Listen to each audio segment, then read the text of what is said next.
Ladies and gentlemen, welcome back to the LASTCAR Fantasy Championship Racing Series. After 25 rounds of the NASCAR Sprint Cup Series Championship, we are on to round 26, the cutoff for the chase for the 2015 Sprint Cup Series Championship. And we're going to find out who is in, who is out, and which of those winless drivers are going to transfer in. Just about all of them are locked in, but it's a matter of time and what will play out in the race as to who will end up where. So let's start off with the qualifying race, 100 laps. Quarter distance is going to be the qualifying lineup. Top 9 drivers in this group are going to transfer in. On the pole, it's going to be Cole Witt, last week's last place finisher in the Speed Stick Ford Front Row Motorsports. Josh Wise is with the Motorsports group for the first time. He comes back after the DNQ with Go Green Racing last week.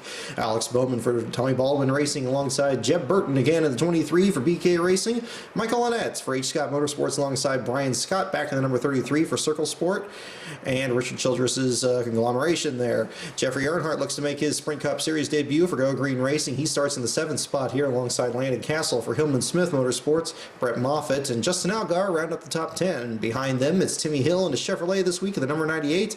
David Gilliland starts in the number 38 in the 12th spot for Front Row Motorsports. J.J. Yaley's in the number 26 once again. And Reed Sorensen, the brand new father, back at the beginning of the month, he's back at the track in the number 62 for Premium Motorsports. Rounding out the field is the Divine Family Racing team for Michael McDowell and Matt DiBenedetto, the rookie in the number 83, had a good run last week at Darlington. So let's find out how they will transfer in. 100 laps are going to set the lineup. Green flag there. Cole Witt leads. Transfer spot belongs to Michael Annett. J.G. Yaley rounds out the field. And we have a caution for the first time today. Looks like Brett Moffitt with issues. Let's find out what happened to the 34. And he has backed it into the fence. Ooh, and so is Michael Annett.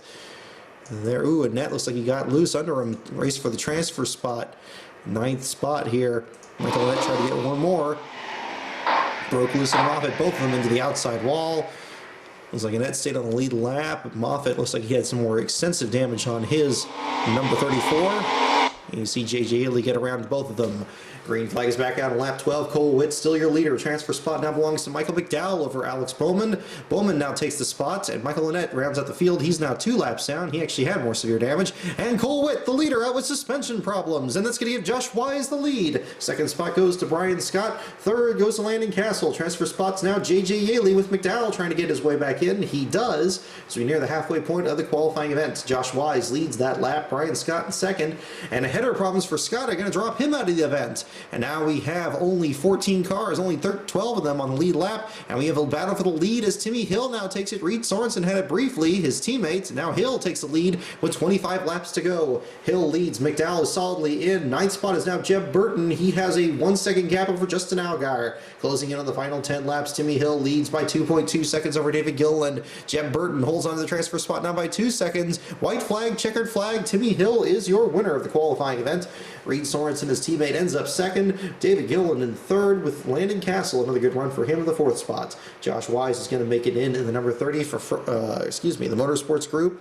And then we have Matt DiBenedetto for BK Racing, Michael McDowell for Levine Family Racing, and J.J. Yaley and Jeb Burton rounding out the field. And as soon as I am able to get the screen cap, and there it is, we're going to look at the results.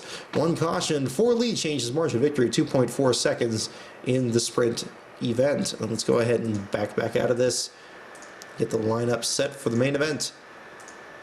45 cars or 43 spots this weekend. It's going to be interesting to see which one of them will transfer in for one of the last short track races of the year. We've got Martinsville coming up during the chase. But let's find out how this group is going to do. The 98 and the 62, the first ones to transfer in. Then we follow with the number 38 for David Gilliland. Working our way down to Landon Castle in the number 40. Followed by Josh Wise, Matt DiBenedetto. And then Michael McDowell, J.J. Yaley.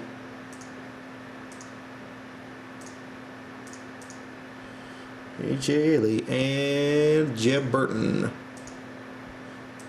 And there is your group of 38 drivers. 39 will start, 38 will race. And we're going to go ahead and get this thing underway. Starting lineup is going to be Greg Biffle on the pole with Jimmy McMurray alongside. McMurray will walk his way into the chase by just starting the race today, and that will be his first chase appearance. Casey Mears starts out 3rd in the Geico Chevrolet alongside J.J. Yaley. Top transfer driver David Gilliland and Ryan Newman make up row number 3. Row 4 is going to be Timmy Hill with Reed Sorensen, the Premium Motorsports cars, 1-2 in the qualifier. They start 7th and 8th today. Kurt Busch and Michael McDowell round out the top 10. Almirola and Jeb Burton make up row 6. Row 7 is going to be Josh Wise and Trevor Bayne. Row 8, Clint Boyer, the Warrior from Emporia, and fan favorite Dale Earnhardt Jr. Bright yellow fellow Paul Menard starts 17th. Another driver looking to make it into the chase for the first time. Ricky Stenhouse Jr. starts next to him. And Casey Kane and Sam Hornish round out the top 20. Kyle Busch has already locked himself into the chase now. He's looking to round out with another Richmond victory. 21st spot for him next to David Reagan from Michael Waltrip Racing. Then you got Carl Edwards, last week's Darlington winner, alongside Barton Truex Jr. Austin Dillon and Matt Kenseth make up row number 13. Row 14 is Jeff Gordon in his final Richmond appearance. And Brad Keselowski so close to the win. The computer actually predicted that he would win at Darlington over Edwards, but it turned out to be the other way around. Danica Patrick and Landon Castle ran at the top 30. Joey Logano, the 500 winner, next to Matt DiBenedetto. AJ Allmendinger and Tony Stewart. Denny Hamlin and Jimmy Johnson. Kyle Larson, a past pole winner here when it was set by points. And Kevin Harvick's going to round up the field. It'll be very interesting to see him come up from the 38th position at one of his best tracks. So we're going to go ahead and jump right into it and find out what will happen in 400 laps here at Richmond. Green flag is in the air. Jamie McMurray takes the lead. He gets that critical 1 bonus point, and he is locked into the chase. Timmy Hill and Michael McDowell now take the lead from him. Hill leads. Electrical problems for Denny Hamlin are going to drop the local boy out, and gearbox issues for Kyle Larson are going to drop him out. 13 laps in, we already have 2 drivers out. 28 laps complete. Your leader is Timmy Hill. Michael McDowell in second. J.J. Haley in third. Kurt Busch in fourth. Casey Mears in fifth. Josh Wise is sixth, and Trevor Bayne gets seventh from Jamie McMurray as the first caution of the day comes out with 3 cars 1 lap down, and it looks like Kevin Harvick in trouble. He's already 2 laps down. What on earth happened to the Budweiser Chevrolet? Looking through the field, looking for the 4. There he is. Oh, he had severe damage. Oh my goodness. He had only climbed to 34th in the opening 41 laps, and then things went very wrong for the point leader. He spins it into the outside wall. Very hard hit. Damage to the nose of the car. He did get it going again, but he is more than 2 laps down now as the caution comes out for the first time in the race. Green flag in the air. Michael McDowell leads Casey Mears, Sam Hornish in third, Jimmy Johnson fourth, and Carl Edwards up to fifth, looking to go for 2 races in a row. He's now to fourth. Mears to the lead, and the green flag remains out. 65 laps complete. Kane now takes the lead from Casey Mears, the 2005 winner of the sprint race. Mears in second. Austin Dillon up to third, now to second. He wants the lead, but he's 4.2 seconds back. There are only 28 cars in the lead lap. Matt Kenseth, the last of those. Paul Menard, the lucky dog spot. Several big contenders at the back of the field here. Keselowski is 2 laps down now. Danica Patrick is 4 laps down. Greg Biffle is 1 lap down. Several more pit stops. Mechanical issues for Carl Edwards are going to drop him out. He will not get 2 in a row. And now we have header problems for J.J. Haley. He drops out. 4 cars retired for the event to the first 1/4 of the race. Casey Kane still your leader. Austin Dillon in second. Timmy Hill in third. Trevor Bayne in fourth. And Matt DiBenedetto in the 5th position. A.J. Allmendinger is wanting to get into the top 5. Gearbox problems for Ark Almirola are going to drop him out. And his outside chance of making the chase is now over. He is 34th and will not make it into the event. We have now only about 5 cars in the lead lap as the pit stop cycle finishes up, and it does cycle through, and we now only have 13 cars in the lead lap at 153 laps. Electrical issues drop out Ryan Newman, another chase contender. Kevin Harvick finally gave out with engine problems, and we have several more contenders falling out. Mechanical problems reigning supreme here at Richmond. Only 1 caution for the early accident with Kevin Harvick. He fell out after that. Paul Menard is 7 laps down now, and Danica Patrick is now 5 laps down. Did something happen to the Menard machine? There he is. Indeed it did. And oh, wow. I don't know how this did not bring out a caution, but on lap 172, Paul Menard got into the first corner. Things went very bad wrong into the outside wall. And Paul Menard loses several laps, but does keep going. Did not bring out the caution flag. And that's how it is. 187 laps complete. Casey Kane leads. Austin Dillon gets it back as they work their way through traffic. Only 8 cars on the lead lap. Dillon leads Kane. Allmendinger in third. Timmy Hill in fourth. Joey Logano in the 5th spot. Pit stops continuing now. Once again on lap 206. Austin Dillon now leads Casey Kane by more than a second. A.J. Allmendinger about 8 seconds back in third. Matthew Benedetto and Trevor Bayne the only cars on the lead lap. Dillon leads looking for his first Cup Series victory. Casey Kane closing in less than a second behind. Now half a second, and now Austin Dillon still leads by now 2 seconds as he gets through traffic. Kane in second, A.J. Allmendinger in third, and Matt Benedetto in fourth. The pit stop cycle through again. We have the top 4 cars. Now the top 4 once again. Yes, we almost had 5, but now back to 4 again as the pit stop's complete. Austin Dillon leads Casey Kane, AJ Allmendinger, and Joey Logano in what's been a runaway run for the 3 and the 5. And pit stops continue again. Now there's only 3 cars on the lead lap. Joey Logano about to lose a lap to Austin Dillon. Dillon leads by 10 seconds over Casey Kane. First car 1 lap down is now Jimmy Johnson, who's in the 5th spot as DiBenedetto gets his lap back, loses it, and now it's going to cause Austin Dillon and Casey Kane to tighten up a little bit, and now they're the only 2 cars on the lead lap. A very old school look to the race with 100 laps to go. We have only 3 cars that are 1 lap down, only 2 cars on the lead lap. Brake problems for Casey Mears is going to drop him out, and the caution comes out with only 2 cars on the lead lap. Let's find out what caused the yellow to come out. Much like Darlington, we ran the simulator there. We had a very unusual circumstance that has strung out the field and left several cars down a lap. Brad Keselowski was the predicted winner last week. He is back in 29th in this event, and he did not bring out the caution. Let's find out who did. Looking through the field and finding out. 47 is damaged, AJ Allmendinger. Looks like field's much up here. Oh, Danica Patrick and Clint Boyer into the outside wall.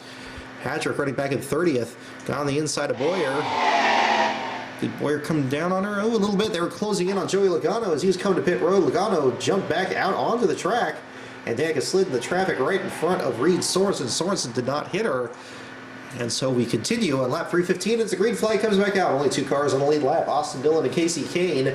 3.4 seconds separating them already as Dillon is cruising towards his first Cup Series victory. Casey Kane the only one within an earshot as we close in on the final 50 laps. Dillon leads, Kane is second, 14 laps down as Paul Menard, 9 laps down as Danica Patrick. Everybody behind 6th on back, 2 or more laps down, 50 laps to go. Your leader is Austin Dillon. Casey Kane in second, Matt DiBenedetto in third, Joey Logano in 4th. Now Tony Stewart gets 4th from Logano. Gordon in 6th, now back to 7th as Kurt Busch gets to 6th. And now we have electrical problems for Ricky Stenhouse Jr. Still 2 cars on the lead lap, 25 laps to go. Austin Dillon your leader. Casey Kane in the 2nd spot, 3 seconds back. Dillon leads with 15 laps to go. Now inside of 10 laps to go. Austin Dillon your leader by 1 second. Kane gets a lead. Dillon gets it back. 5 laps to go. Kane tries to get the lead back. He cannot do it. Austin Dillon holds him off and wins his first Cup Series victory at Richmond from the 25th starting spot. He led the most laps, and although it was quite the runaway for these 2 drivers, it was a battle at the finish. Excuse me, Casey Kane in the 2nd spot, Matt DiBenedetto in 3rd, Tony Stewart in 4th. DiBenedetto and Stewart started outside the top 30, as did Joey Logano in the 5th spot. They started 31st, 32nd, and 34th. They're going to finish 3rd, 4th, and 5th. Kurt Busch in 6th, Jeff Gordon in 7th, Jeb Burton in 8th, Jimmy Johnson in 9th, and Timmy Hill rounds out the top 10 after a good qualifying run. However, the victory goes to Austin Dillon at number 3, Dow Chemical Chevrolet. 1.2 seconds the margin of victory. 2 cautions only for 15 laps, quite different from Darlington. And let's find out what that finish looked like there between the 3 and the 5. There he is. And we go back a few laps here. I believe it was with about 5 laps to go. And indeed, yes, you can see the 5 right behind him there. Casey Kane was making a move with 8 laps to go. They were trying to get around the lap machine of Michael McDowell. McDowell held up Austin Dillon with 9 laps remaining. And here comes Casey Kane on the inside lane. Kane at the stripe. It's still Austin Dillon, but Kane goes to the inside, and Kane takes the lead with 8 laps to go. And Austin Dillon is back in the 2nd spot. They still have to get around the lap machine of Michael McDowell. But Kane and Dillon nose to tail down the back straightaway with 8 laps remaining. Kane goes into the corner. Austin Dillon works high. But Kane still holds onto the position. Can the Washington boy hold off the next generation driver in the car number 3? Here is Kane to the high lane. Austin Dillon to the inside. Kane closes the door, but Dillon is still down there. He holds his line. Can he get off the corner? But he's got Michael McDowell to contend with in front of him. Dillon goes into turn number 3. He does get the advantage by a car length. And just like that, Dillon is back out front with 7 laps to go. Make that 6 laps to go at the line. And there is Austin Dillon. He now pulls away from Casey Kane and still has to deal now with 2 lap cars. Looks like Matt Kenseth. No, never mind. Kyle Busch to the outside of Michael McDowell. And that's going to let Casey Kane close in on him again. And there is Austin Dillon and Casey Kane into turns 3 and 4. Looking back onto the front stretch, Michael McDowell's gotten around the lap machine of Kyle Busch, and that's going to put Casey Kane back to the inside again. Austin Dillon works from the high lane back to the middle into the corner this time. And that's going to put Casey Kane back to the high lane, and he holds back to second. 5 laps remaining for Austin Dillon coming down the back straightaway into turn number 3. Michael McDowell to the outside, Kyle Busch to the inside. Here comes Austin Dillon around the lap car of the number 95 of Michael McDowell. With 4 laps to go, he has a pick that's held up Casey Kane. And now he's going to go around Kyle Busch into turn 1. And that's going to put 2 cars between him and Kane. Kane now gets around the 95. He's going to have to get around Kyle Busch. But Austin Dillon has nothing but daylight in front of him. Ironically in a night race with 4 laps to go. Here comes Austin Dillon off the corner with 3 laps remaining at the stripe. It's going to be Austin Dillon. Casey Kane now falls back. He has cleared track right behind him, but he is having a hard time closing in as he's now dispensed of those 2 lap machines. And here comes Austin Dillon. Lap traffic may not be a factor in the final 3 laps. However, Matt Kenseth now looks like he's in front of him. Austin Dillon comes through turns 3 and 4, looking for the stripe, looking for 2 laps remaining. He has now pulled out quite the advantage over Casey Kane. Matt Kenseth still in front of him as well. It looks like Josh Wise, maybe Kyle Larson in front of him. They're still keeping pace. There's Dale Earnhardt Jr. up there as well. Here comes, it's Brad Keselowski in front of him.